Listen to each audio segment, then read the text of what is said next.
Rewind is an award-winning insider's look at Wisconsin politics and public policy. Brought to you by WisconsinEye and WisPolitics.com. To become a program sponsor, please send an email to rewind@wisi.org. I believe united we stand, and we have common ground to find, and we're going to find it. We're not going to be I'm Steve Walters. And I'm J.R. Ross. This is Rewind for the week that Republican legislators put a budget, it's almost on the desk of Democratic Governor Tony Evers. JR, we have so much news. Let's go right into it, okay? Okay, let's give an overview of this budget. First of all, the Assembly took it up on Tuesday, and 60 Assembly Republicans voted yes, 3 Republicans and 36 Democrats voted no. Who voted no for the Republicans? Branchen, Tim Rantham, yes, and Gundrum. Gundrum, thank you. Okay. Any surprises there? No. I was trying to figure out the whole time in the debate, like, who might be the no's, and then it kind of, came clear. You're talking like southeastern Wisconsin Republicans, Branchen and Gundrum. Rantham is a new member. That they seem like people who would have an issue with the spending, which is an interesting question because Governor Evers, he wanted more money for schools than what Republicans wanted, and he's said that they are not doing enough for schools. If you look at the numbers, they're up $650 million. Well, here's the thing. Overall, all funds, Governor Evers' all funds was an 8-point-some% increase in took spending. Took it to $83 billion, and the budget they approved, 81.6. Excuse me. 5.6% spending increase. That's a pretty healthy increase. It is. And now, what's interesting is Republicans have made this pitch that this is a more conservative approach to the Evers budget. They did it with all this crazy, loony, liberal stuff, and produced a more conservative document, but still spends 5.6% more, all funds, than before. So how conservative is it? Which is why those 3 voted no, along with Steve Noss and Dave Craig in the Senate, because they say this spends too much. So the question is, did Evers pull Republicans more to his side by being so aggressive the budget introduced, several months ago? Okay, but when you look at the numbers, the GOP budget is incredibly close to what Evers recommended on transportation. Just a different method to fund it. Yes, and it's also close on UW. And although, no, we didn't get the Medicaid expansion, when you look at what the Republicans, they boosted what Evers recommended on February 28th for personal care aides, hospitals, a lot of important programs. They just spent a lot more in state tax money to do it versus Evers using the federal money to do it. The $324 million. And changing how people are covered with the Medicaid program. Right, okay. So we've talked about the numbers. The budget is $81.6 billion, an upper of 5%, very, very healthy. And now let's talk about the process. The governor yesterday tweeted that he's going to ask for the budget once it's formally enrolled. Are we looking at that next week or what? Because that starts that 6-day clock, excuse me. Senate President Roger Roth signed the document on Thursday. Assembly Speaker Robin Moss was to sign it on Friday today, which then clears way for it to go to the governor. Assuming that process plays out or hasn't already played out as we sit here Friday morning, it begins a window of 6 days, not counting Sunday, so basically a week. And it's not impacted by July 4th holiday, which means Evers has until Friday, July 5th to veto the entire document, sign the entire document, use his line-item veto power, or to allow it to come along without his signature. My bet is going to be an option number 3, which is line-item veto. Line-item veto. And, I'm struck. I didn't hear any of the top Democratic leaders in the ledge saying this budget is so bad it must be vetoed. No, not during the debate. There are a couple lawmakers, Democrats, who've pushed Evers to veto it because it doesn't hit certain marks. But as far as a unified message from Democrats, no, I haven't heard that from leadership. Well, okay, but you covered, in fact, we both covered the Scott Fitzgerald press conference yesterday. He said, quote, worst thing in the world would be if the governor vetoed the entire GOP budget. Now, is he saying then, Governor, if you veto the whole thing, you're not going to like anything we give you in budget version 2.0? Well, here's the dynamic that I've heard about. So first, why would Evers veto the budget? He campaigned on 3 things, right? Fix the damn roads, education, expanding Medicaid. So in the first point, like we said, he got a plan to fund a lot of road work, just a different way. Yes. Education got a $500 boost, not the $1.4 billion.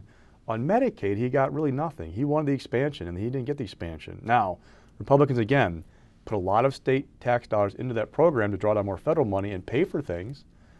They're paying, various people more money. Reimbursement rates are going up under their budget because of what they did. It just cost us as taxpayers more to do it than doing the expansion and that stuff. So, did Evers get enough? Well, he could say, I didn't get my Medicaid expansion, I didn't get enough for schools, ergo, those are popular issues of the public, I should veto this budget because I had the high ground on the issues.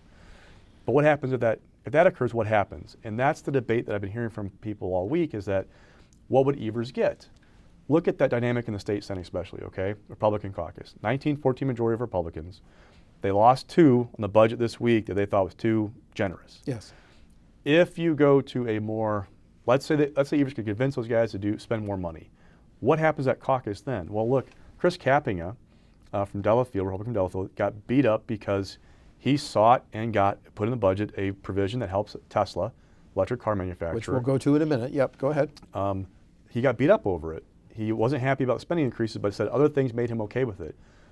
Wouldn't Kappinga have an incentive if the budget came back to restate his conservative bona fides? Yeah. Probably. Yeah. Dewey Strobel, member of the Finance Committee. He was one of the 4 quote-unquote terrorists, right, 2 years ago that Robin Vos criticized because they got assurances from then Governor Walker to veto things before they'd vote for the budget. Yeah. Fitzgerald put Strobel on the Finance Committee to ensure he had a connection with that group, and to kind of box Dewey in, he had to vote for the budget. Well, Dewey supported the budget on final passage, even though he said he wasn't happy with everything. What does Dewey Strobel do if the budget comes back? He's now a free agent and say, hey, look, I did this once, but this is not good enough for me. That's a very good point. But where's the math now? And that's the difficult thing for Republicans is, well, for Evers too, is if you send it back, what do you get back from that? also, a former superintendent of public instruction, that's Mr. Evers. He cares deeply about our schools. That's what he rose to his political fame on. If he vetoes the entire budget, no one knows when our school districts, 424 school districts, are going to get new numbers on state aid, which means in the middle potentially of the school year, they'd have to reshuffle anyway. And then it becomes a question of who would blink, all right? So think about this. Governor Evers is still the new guy on the block. He's only in office for, less than 6 months. So people are forming an opinion of him. There may be more risk for him to have this thing go into October than for Republicans, in part because, thanks to the maps Republicans have, there aren't many swing seats left in the state legislature. So what Republican goes back home and feels immense pressure from, because he or she could lose in the fall of 2020 over this issue, versus they have to worry about a primary, about being too liberal on the spending, where they can go back and say, hey, look, we passed this budget that met Evers halfway. He vetoed it. You call Governor Evers complain. Now, I don't know if that's the right thought. I mean, maybe it's like in 07, the budget went until late October, and it's like a pox in everybody's house. Everybody was just same old politicians kind of thing. Yeah. Okay. So we'll see. Well, okay, this is a good time to hear about 3 minutes worth of the debate on the budget, both in the Assembly and Senate. Please. This is a budget that looks out for our vulnerable. Education funding, check. Healthcare, check. Transportation, check. And I'll even add check to that income tax cut. This is a good budget that both sides of the aisle should be voting for. And I believe that the people of the state of Wisconsin will be supporting as well. This isn't about politics. The decision has real consequences on health care, on other state programs, on our state's future. You accuse Democrats of finding a way to oppose everything, yet Wisconsin Republicans won't even support a measure supported by Republicans in every neighboring state. You picked winners and losers when you didn't have to, and a budget that wastes state money, that fails to make the investments necessary and possible, is not a budget worthy of support. Next year, we will have addressed every single one of the lead water pipes in the city of Green Bay without any ask of the state of Wisconsin. So before the largest city in the state of Wisconsin comes and asks all of us to fund it, perhaps they could take some advice, take some leadership, take some wisdom from the city of Green Bay. Because it shouldn't just be called the year of clean water, it's more of the year of the Milwaukee money grab when it comes to this clean water issue. Why would it matter where the majority of money would go if it meant that we would improve or save the lives of innocent children? The city of Milwaukee had 23,651 kids tested, and these are children under the age of 6.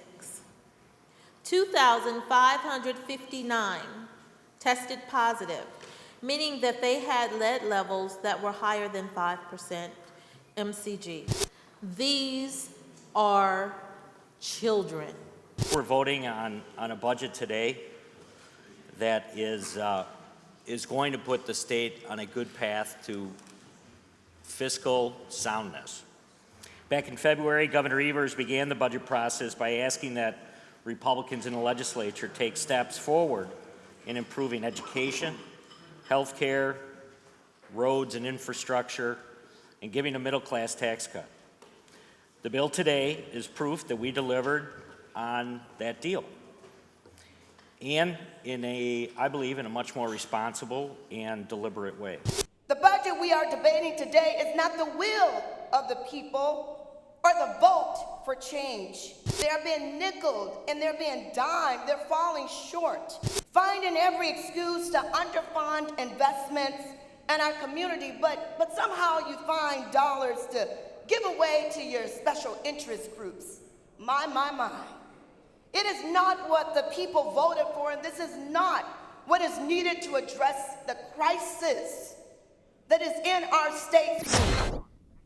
I want to walk through the amendment to the budget that was added in the Assembly that, let's say, helped get it through the Senate. Let's just walk through the provisions. The lottery credit was up by $6.2 million to make this point. Property taxes on the mythical median valued would be lower than under the governor's and budget. We got to say why we're chuckling. I mean, the mythical median valued home doesn't exist. That's why we call it mythical. Yes. It's a measure that LFB has done for years to kind of give us a gauge of, okay, the overall pot, here's what's happening, and if you take this median valued home, there is no real house with this property tax bill that's going to look like this. But yet they put $6.2 million in to drive it down by $5 over the next 2 years compared to the Evers measurement. But they had to score that point, right? Yeah. Also, then they had to deal with this very substantive, potentially, proposal. The full ledge and not just joint finance would have to approve any mileage-based vehicle registration fee or tolling after a WISDOT study. That's a pretty substantive change. Well, yeah, because conservatives went crazy about the idea of the Joint Finance Committee alone being able to approve 16 members. Yeah, approve going to mileage-based fee. Now, a mileage-based fee for those at home, basically you say, I drive X number of miles. Honor system. That's how much I'm going to be Right. taxed. Well, it's an honor system unless you have a black box in your car, which Robin Voss says he will never do. That's true. But then there's that thing about telling you, reporting the state how much you drive. But the biggest crux, or biggest hang-up was the idea of not having the entire legislature vote on it, but like these 16 members, that really did not sit well with some conservatives I talked to. Right. Okay, and now let's talk about three specific changes. Senator Andre Jock of Door County, he wanted 35 assistant district attorneys. That'll cost $3.5 million. He also wanted better pay for them, correct? Mm-hmm. That was part of that amendment. Also as part of the Assembly GOP position kind of originally. They pushed a bill with a similar provision, but Jock and I was told others also pushed for it, but he was one of the ones who kind of took credit for it, that he wanted this to help seal his vote. Right, and those 35 assistant ADAs will be across the state, not just in Door County. Senator Patrick Teston was interested in a building project. The old Wisconsin Rapids Tribune building had not been part of the capital budget recommended by Joint Finance. They brought that back. Any backstory on that? So Teston's a freshman from Stevens Point, Republican. He's on the building commission. When the governor's capital budget was introduced, the building commission, he voted against this project because Republicans voted against all of them to send a message of, Governor, you're trying to borrow too much in this capital budget. Problem is, when they didn't include that in the final package of Joint Finance, Teston was left with a situation where he voted against a project, a popular one, in his own district, and had nothing to go back and say, well, look, I support it in the end and got it done. So they created in the capital budget, or Joint Finance Committee, a $25 million pot of money for non-state projects. So like the UW system, those are state buildings, but sometimes the state will help pay for, non-state owned projects. This is one of them. This $25 million, this pot of money would help those kind of projects going forward. They create a carve out in that pot of money of $3 million to pay for help pay for this project. Building Commission, you will approve this. And then Senator Chris Kapenga has introduced bills in the past that would exempt Tesla from the mandatory law that says to sell a vehicle in Wisconsin, you have to do it through a dealerships. And he got that bill added in that amendment. And then there was this question, the Journal Sentinel asked him, what's your personal involvement fixing Tesla parts? And he said, I don't make any money off that. What's your take on that? So when I've asked people about this with Kapenga, look, it wasn't the only thing he wanted, right? I mean, he also had problems with the mileage-based fee study and then joint finance approving it without any further action. He had other questions about the budget. But this is one thing that he's pushed, and he suggested to Fitzgerald, the Senate Majority Leader, to do this provision. They put it in. He has a business where he basically tears apart Teslas. He Is it a sells business parts. or a hobby? Because the Journal Sentinel, he was quoted as saying it's a hobby. Excuse Well, me. it's technically a business, but he says basically, I don't make any money off it. He's like, Okay. ask my wife. It's just basically a hobby, just doing this because he's fascinated by the cars. That said, it creates a personal connection to an issue. Like Jock with the DA positions, yeah, I mean, his district was probably going to, I can't That's remember the exact statewide list. public policy. You know, Teston with the thing for his district, look, lawmakers often, and I mean often, seek project carve-outs for things in their districts. Yeah. This is a little bit different because it's personal. And the thing about it is that in putting this provision in, the Republicans have put a giant target on that provision for Governor Evers with the partial veto authority because it is pure policy. It is an easy veto for Governor Evers, and Kapenga gets beat up in the process. So there was a question for people I talked to, like, well, if Kapenga was a key vote, and he was, because you lose Noss and Craig, you need Kapenga, why was this part of the ask? Why not go for something, I don't know, bigger, more substantive than this, especially knowing that you're creating this opportunity for Evers to veto it? Right, and now let's hear from Kapenga. It's only a 30-second segment in terms of him responding to some of these issues that were raised. Please. The Tesla provision is not something that I think is material enough to get me there. It was a combination of things. I didn't draw any lines on anything because obviously with an $80 billion budget, JR, the last thing I'm going to do is say there's one provision, especially something like this, that would get me there. I think all of those reforms were done to help the conservative side of the caucus say, you know what, there's something here that in the midst of the political environment that we're in, I can sink my teeth into. JR, there was this very curious exchange in the Assembly between Representative Mark Spreitzer and Assembly Majority Leader Steineke. First of all, I want to ask you about it, but first of all, let's listen to it, please. Republicans are here well into the evening in not quite the 11th hour with another last-minute amendment to a last-minute amendment. It just changes phrases like not to exceed to up to try to prevent the governor from exercising his constitutional authority. Earlier today, we had phrases like may not being changed to cannot for the same reason. This amendment simply seeks to clarify the legislature's position to ensure that the governor cannot use his veto authority to subvert the will of the body, period.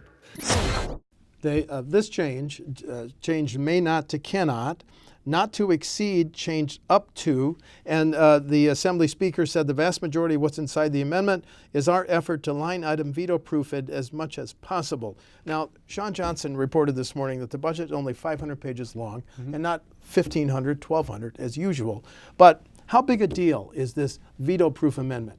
Well, this is a sign of, I don't say the paranoia, but the lengths Republicans went to try and figure ways around the veto authority. Because remember, with the Governor Evers can strike out, he cannot strike out individual letters, right?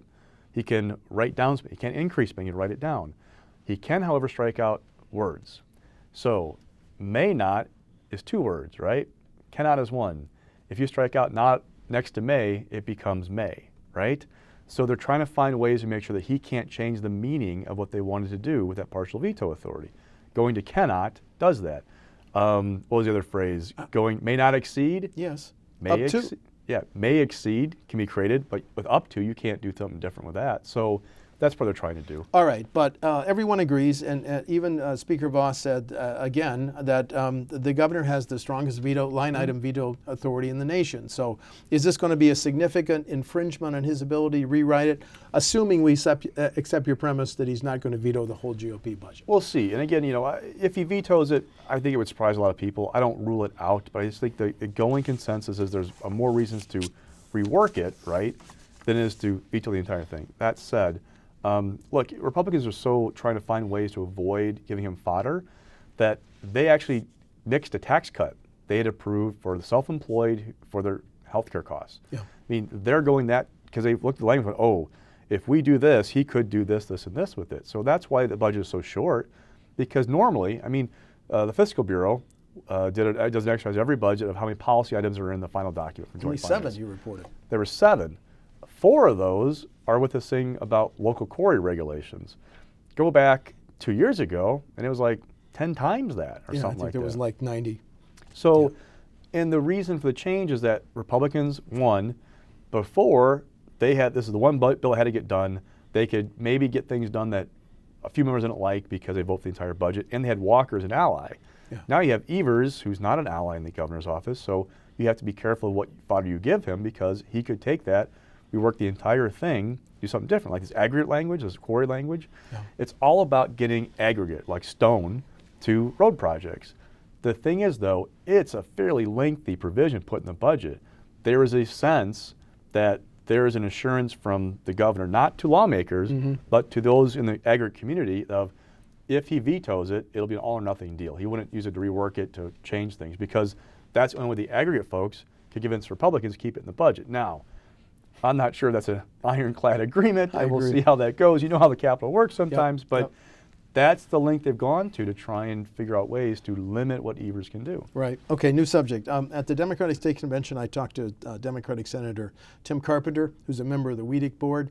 I said, what about Mr. Hogan's future? He said, well, he expects Mr. Hogan to be gone after September 1. In an interview with the Milwaukee Business Journal, Mr. Hogan said, I do plan to leave in the fall. Let's just talk about his tenure. First of all, the first WEDC CEO, Paul Jaden, lasted 2 years. The second, Reed Hall, lasted 2 years. Mr. Hogan, when he leaves in the fall, will be there 4 years. So I think there's a perception that he stabilized the agency that had been plagued by excessive turnovers, critical audits, but it's no real surprise given how the lame duck session law said, Governor Evers, you may appoint the new CEO of the WEDC, but not until after September 1. Yeah. So your take on? Look, there's going to be a perception that Hogan's leaving because of the change in state law, that as of September 1st, Evers can appoint his own person as the WEDC secretary and CEO. Hogan has said he was going to leave this fall no matter what, even if Walker had stayed on.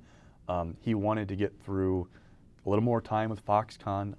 There's some critical audits. So look, he stabilized the agency, but there are still audits that found problems, and he wanted more time to fix those, address them. Right. So his point is that this is going to happen no matter what. But the perception is going to be that, look, the writing's on the wall of the change with Evers being governor. Okay, the communications director for WEDC, David Callender, said this was the timeline he had provided Governor Walker and Governor Evers. The second sentence here, the date for his departure has not been set.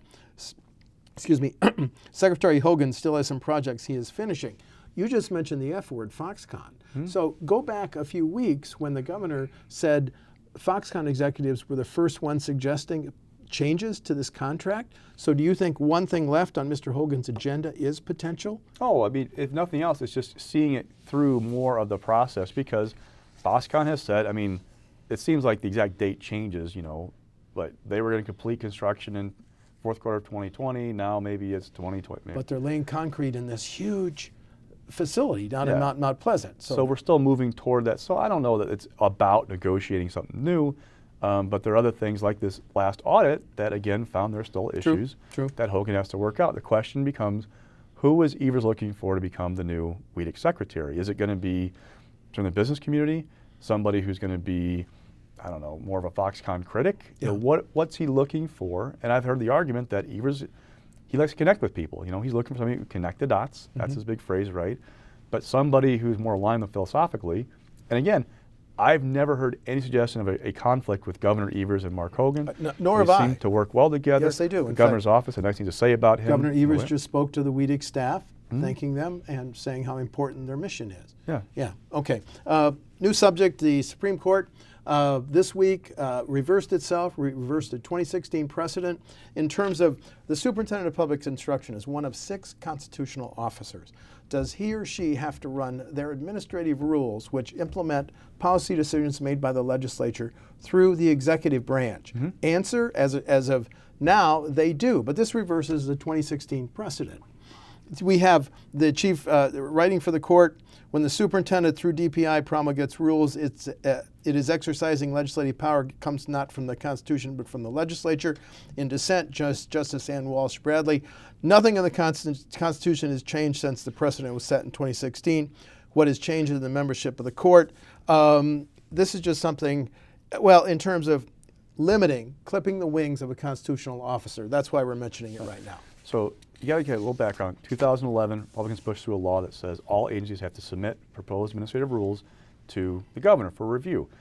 These rules basically, okay, one, they implement the laws, they fill in the gaps that might be in a law, but two, they take the authority granted to them by the legislature to create policy. So the DNR, for example, if you say you can regulate wildlife, they might create some policies of how to regulate wildlife. You know, it's a little bit of a lawmaking kind of function, if you will. That 2011 law said everybody has to go back to the governor to make sure that we're doing things the right way. DPI said that's not right. Constitutional officer? There was a lawsuit. 2016, the court says, yes, you cannot submit the constitutional officer, the DPI superintendent, to the governor's office. Right. However, that decision was 4-3 with one lead opinion, 2 justices concurring, and a 4th concurring. So it was kind of a fractured majority. They all got the same conclusion, but a different way. Right. Fast forward 2017, new law New approved. law. New DPI, layer of thou things. shalt.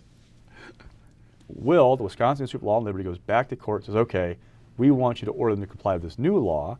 And that's what we get. That was What's interesting is the court says, yes, the superintendent has supervision of education. However, the rulemaking authority comes from the legislature, not from the Constitution. Yes. Ergo, lawmakers granted you the authority, they can limit it or even take it away. Right, and I know you want to come back to this in stock picks. Okay, we have one more item that was announced after Sean and Patrick did Rewind last week. For the record, the governor vetoed the 4 abortion limit laws. Born Alive bill was vetoed, ban abortions because of race, gender, or disability, prohibit Medicaid reimbursements for abortion providers.